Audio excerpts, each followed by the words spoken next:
waxay ahayd salaadii maqrib kadib 12 abriil garoonkaadan cadde ayaa noqday albaabkii aan kaga baxay magaalada aan ku dhashay ku koray oo aanan habeen qura meel kale oo dalka ka mid ah xitaa aanan kaga dhixin diyaaradda Ethiopian Airlines oo noqotay tii ugu horreysay oo aan ku safro waxay ahayd mid aan dhan kasta kaga milicsanayay habkay u nashqadeysnayd durba markii ay nidaamiyeen rakaabka waxay inagu wargeliyeen inaan suumanka xiranno waxay ugu adkaatay habka loo xirto balse waxaan helay caawin diyaaraddu way kacday wax xooga kama heenin diyaaradda dadka ila saaran iyo waxa iga horeeya waxaan ahaa qof socdo uun balse aan hubin sida uu noqon karo safarkiisa dhagaha iyo sanka shanqar aan horey uga dareemin ayaa ila soo gudboonaatay intii ay diyaaraddu hawada ku jirtay taas oo xataa ay gaarsiisay inaan weydiiyo qof agteeda fadhiyay wuxuu ii sheegay inay tahay wax caadi ah in cabbaara markii aan soconnay oo ku dhowaad hal saac ah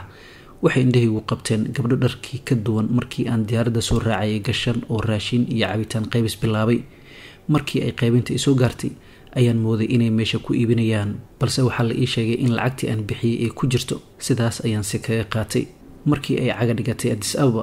waxaan ka soo dareernay diyaaradda shaqaalahuna waxay nagu lahaayeen soo dhawaada waxay ahayd soo jiidasho iyo qalbi wanaag ay rabeen inay ku hantaan macaamiishooda markii aan gudaha u galnay garoonka wuxuu ahaa mid aad u baaxad weyn waxay indhahaygu qabteen dumar dunida dacladiisa kasoo kala jeeda oo aan waxba u dadnayn waa markii ugu horreysay oo aan arko haween sidaasi u qaawan suuragal ima ahayn inaan si sahal uga gudbo garoonkaas baaxadiisa iyo mashquulka xooggan ee ka jiray waxaan si caawinaad ka helay oo ilaa iyo halkii aan ka baxay ila tagay qof dareemaya caqabada mardhoof uu wajihi karo saacado aan garoonka dhex fadhiyay qalbigaygu waxa ka buuxay su'aalo talo waa sidee Nairobi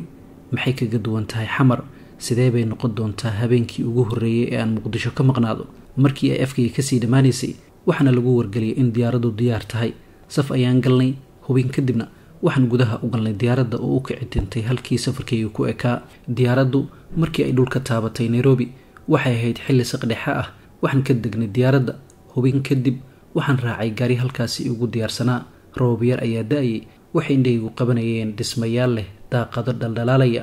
iyo wadooyin nadiif ah waxaan ku degay Best Western Plus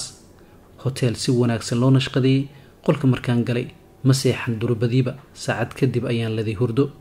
subaxdii markii waagu baryay waxaan istaagay daaqada oo aan sheeda sare ka daawanayay socdaalka dadkii iftiinka magaalada maalintii koowaad oo axad ahayd waxay ahayd xilli aan ka nasanayay safarkii ugu horreeyay noociisa ee aan ku tago Nairobi galabkii markii la gaaray waxaan jeclaystay inaan bal socod soo galo oo aan soo indhayndeeyo magaalada waxaan la xiriiray yar aan saaxiibanahay oo isli degan aniguna waxaan ku sugnaa Westlands markii uu yimid in cabbaara markii aan soconnay waxay indhahaygu qabteen safaradda Soomaaliya ee dalka Kenya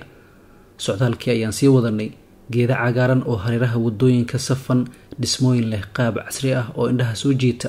iyo dad ku soconaya si kalsooni leh ayaan la kulmay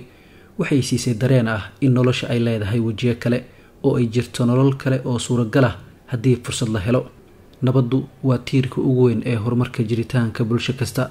dal nabada wuxuu leeyahay fursado badan oo horumar dhaqaale waxbarasho caafimaad iyo wada noolaansho bulsho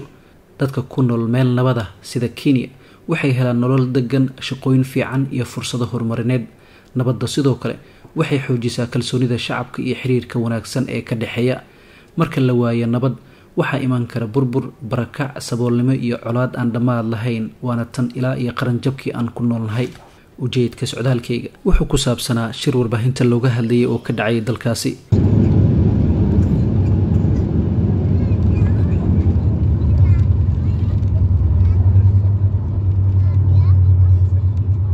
waxaan ku soo laabtay Muqdisho anigoo wata hal fariin nabaddu waa suuragal haddii la fahmo sida ay u qiimo badan tahay waxaan ogaaday in quruxda wado dhisme iyo doog aanay kaliya ahayn wax lagu qurxiyo muuqaalka balse ay yihiin astaan nololeed calaamad muujinaysa halka nolosha si run ah uga socoto